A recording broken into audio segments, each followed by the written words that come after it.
Assalamualaikum warahmatullahi wabarakatuh. Selamat siang. Kami dari kelompok 5 yang akan menjabarkan investasi digital generasi milenial. Bahan presentasi ini disusun oleh kami bersepuluh. Ada saya, Dwi Citra Aisyah. Ada rekan saya, Nurul Wahida, Safina Awaliyah, Najwa Nurfitriani, Angelica Selvia Thomas, Mila Novitasari, Nadia Misa Verona Purba, Mohluki Afandi, dan Riyawati Wulandari. Mengenai investasi digital generasi milenial, investasi adalah suatu aktivitas penanaman modal untuk dapat ditarik di masa depan dengan nilai yang lebih besar. Investasi juga disebut kegiatan menanamkan modal, baik langsung maupun tidak, dengan harapan pada waktu nanti pemilik modal mendapatkan sejumlah keuntungan dari hasil penanaman modal tersebut. Teknologi digital merupakan teknologi yang memiliki sistem operasi secara otomatis dengan menggunakan sistem komputerisasi. Hal ini membuat teknologi digital lebih efisien secara sistem dan penyimpanan data, sehingga banyak yang memanfaatkannya dalam bidang ekonomi, digital ekonomi. Digital ekonomi lebih menitik beratkan pada transaksi dan pasar yang terjadi di dunia internet. Dari penjelasan di awal bisa ditarik kesimpulan kalau investasi digital merupakan kegiatan penanaman modal untuk mendapatkan profit dengan cara digital melalui internet. Secara umum, investasi individu dibedakan menjadi dua jenis, yaitu investasi real asset dan financial asset. Sedangkan berdasarkan jangka waktunya terdapat dua jenis, yaitu jangka pendek dan jangka panjang. Bentuk investasi yang cocok untuk pemula berdasarkan data yang dihimpun oleh KSEI pada Oktober 2020 bahwa demografi investor muda atau investor usia di bawah 30 tahun berjumlah 47,87%. Hal ini menandakan bahwa anak muda telah sadar akan kesehatan finansial yang harus dijaga sejak dini. Platform investasi digital di Indonesia mulai berkembang di pertengahan 2000-an. Salah satu yang mengawalinya yaitu PT Indo Premier Sekuritas dengan meluncurkan ekosistem keuangan berbasis teknologi atau iPod atau lebih dikenal dengan Indo Premier Online Teknologi pada 2007. Platform lain kemudian bermunculan seperti Bareksa, Bukalapak, Bibit, Peluang, hingga Nanovest yang baru diluncurkan akhir 2021. Beberapa faktor yang harus diperhatikan saat melakukan investasi digital adalah bisa memilih investasi digital yang tepat, mampu menilai kredibilitas broker, memahami skema investasi digital, mengetahui tingkat resiko investasi digital, dan melakukan diversifikasi investasi digital. 2. Tinjauan pustaka. Investasi adalah menempatkan uang di instrumen keuangan seperti saham, surat berharga, reksadana, dan lain-lain, selama jangka waktu tertentu untuk mencapai keuntungan lebih tinggi di masa depan. Berinvestasi adalah bagian yang sangat penting dalam pengelolaan keuangan keluarga. Komponen investasi terdiri atas sisihan dana dari penghasilan untuk tidak dikonsumsi. Dana ditempatkan di instrumen keuangan jangka waktu tertentu dan harapannya adalah return atau keuntungan lebih besar. Tujuan investasi masing-masing investor bisa berbeda-beda, tergantung pada investor yang membuat keputusan tersebut. Misalnya, investor yang berupa sebuah lembaga dana pensiun atau institutional investor yang bertujuan untuk memperoleh dana untuk membayar dana pensiun nasabahnya di masa depan, mungkin akan lebih memilih investasi pada portofolio reksadana karena berharap bahwa investasi pada reksadana akan memberikan pendapatan yang relatif lebih pasti dibandingkan investasi pada saham.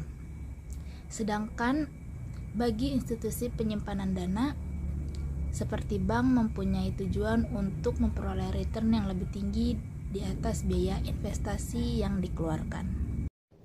Investasi digital Seiring berjalannya waktu, hampir seluruh perusahaan sekuritas sudah memiliki aplikasi investasi daring yang bisa digunakan oleh investornya, sehingga setiap transaksi tidak perlu melalui pialang atau broker sebagai wakil perusahaan sekuritas. Investor yang menggunakan aplikasi investasi digital dapat melakukan transaksi di mana saja dan kapan saja, hanya dengan menggunakan smartphone dan koneksi internet. Aplikasi investasi digital juga membantu penggunanya untuk memantau pergerakan nilai investasi dan menganalisis kondisi fundamental perusahaan yang akan dialiri dana investasi. Aplikasi ini juga menganalisis situasi pasar modal dengan menyediakan aplikasi berisikan berita pasar yang memudahkan setiap investor.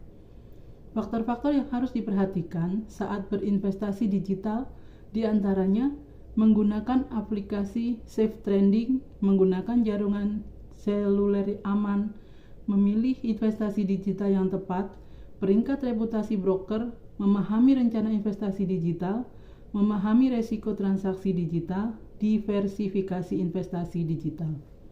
Dengan demikian, untuk tujuan penelitian ini, hasil dari pengalaman investasi digital yang memuaskan diusulkan menjadi niat untuk mengunjungi kembali, dan yang kedua memungkinkan rujukan pelanggan yang merupakan indikator loyalitas, sikap, dan perilaku. Upaya untuk meningkatkan kenyamanan personal yaitu dengan cara sengaja menunjukkan barang atau jasa yang dikonsumsi. Ditambah lagi tingkat literasi keuangan dan LOC yang rendah akan mengakibatkan pembelian yang dilakukan tanpa pertimbangan rasional dan hanya mementingkan kepuasan. Gaya hidup yang demikian disebut dengan gaya hidup hedonis atau gaya hidup yang menjadi kenikmatan materi sebagai tujuan hidup. Jenis-jenis dan contoh investasi digital adalah reksadana, saham, tabungan emas secara online, forex, surat berharga negara, dan tabungan berjangka. 3. Ada metode. Dalam hal ini jenis penelitian yang digunakan adalah penelitian kuantitatif dengan metode pendekatan deskriptif, pengambilan sampel secara acak atau random. Penelitian ini juga menggabungkan dengan metode penelitian kualitatif dengan melakukan penelitian secara online melalui media internet, di mana penulis mencari berbagai macam sumber website. Metode penelitian kuantitatif merupakan salah satu jenis penelitian yang spesifikasinya secara terstruktur, terencana, dan sistematis karena sejak awal hingga penelitian dan pembuatannya. Pengambilan sampel ini untuk menguji hipotesis yang telah ditetapkan. Di sini kita akan mengambil sampel dari berbagai macam peminatan generasi milenial dalam berinvestasi digital dan membandingkannya dengan investasi manual atau menabung, sehingga dapat membandingkan seberapa besar pengaruh investasi digital tersebut. Penelitian ini menggunakan pendekatan deskripsi yang tujuannya untuk menjelaskan objek penelitian atau hasil dari penelitian tersebut. 4. Hasil dan analisa. Penelitian pertama dilakukan melalui sampel random dari 50 narasumber dari masing-masing teman dari penulis dan dihasilkan 60% narasumber memilih investasi emas. Terbagi di beberapa platform. Urutan pertama melalui platform pegadaian digital. Platform ini dipilih karena kepercayaan narasumber yang merasa aman karena kepemilikan adalah BUMN. Yang kedua melalui Tokopedia, dan yang ketiga di Dana Emas. 40% narasumber memilih berinvestasi reksadana di beberapa platform seperti Ajaib, Bibit, Bareksa, dan Peluang. Berdasarkan survei KIC menunjukkan emas masih menjadi instrumen favorit di hampir semua kalangan. Untuk kelompok investasi digital, reksadana dan saham menjadi pilihan utama, dan mayoritas membeli reksadana melalui aplikasi online dan hanya 10,3% yang melalui bank. Bibit menjadi aplikasi online yang paling banyak dipilih untuk membeli reksadana. Bareksa ada di urutan kedua sebagai aplikasi online yang menjadi pilihan untuk membeli reksadana, disusul dengan iPod Fund. Posisi 3-10 besar diisi oleh Tanam Duit, Rais, Ajaib, Poem, Profan, Intis, Peluang, Istana, dan Beyond. Berikut aplikasi yang digunakan untuk membeli reksadana.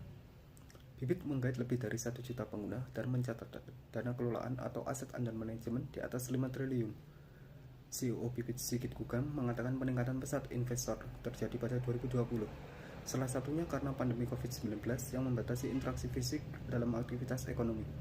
Menggandeng sekitar 24 mitra untuk memudahkan investor dalam membeli reksadana, mulai dari GoPay, Mandiri Investasi, hingga Scorders. Salah satu keunggulan Bibit yakni menggunakan teknologi seperti Robo-Advisor.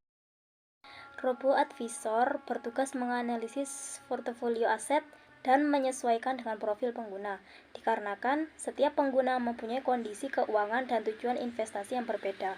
Bibit juga memberikan keuntungan yang lumayan, selisih cukup besar dengan aplikasi lain. Kesimpulan, tujuan investasi adalah untuk mendapatkan keuntungan di kemudian hari atau masa depan. Untuk itu, sebagai investor, kita perlu mempertimbangkan segala hal, mulai dari memilih instrumen investasi yang tepat, mempersiapkan modal, hingga yang tak kalah penting adalah analisis kelayakan investasi. Setelah itu, baru kita bisa mengambil keputusan yang tepat. Dengan digitalisasi, kita bisa mencari informasi terkait investasi yang akan kita pilih. Melihat banyaknya kemudahan yang ditawarkan oleh platform investasi, kita dituntut untuk berhati-hati dan lebih cermat, mengingat instrumen investasi pasti mengandung resiko. Platform investasi juga dituntut mampu memberikan nilai tambah berupa pengetahuan kepada investor, mulai dari edukasi hingga eksekusi yang mudah, terjangkau, serta terpercaya menjadi yang paling dicari oleh para pengguna. Platform yang banyak diminati kaum milenial adalah yang memberikan banyak kemudahan dan keuntungan.